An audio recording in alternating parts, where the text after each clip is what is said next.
Hello and welcome back to our channel. So today in this video we will be talking about how you can find your PayPal account number.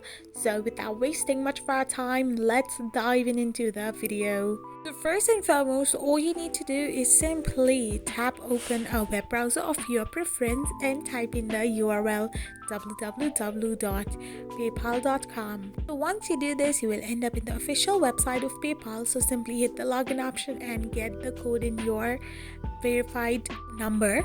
So once you type in the verification code, then you can simply get logged into your PayPal account as well.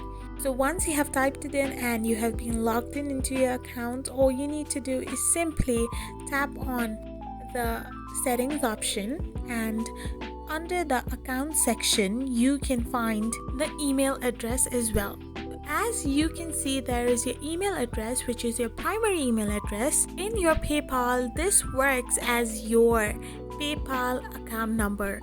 So once a person wants to send you some money, they can simply type in your email address and they can send you money, or you can do it vice versa as well. So your email acts as your account number on PayPal. I hope you found this video helpful, so don't forget to hit that subscribe button and do give us a thumbs up. We will be back again with these informative videos.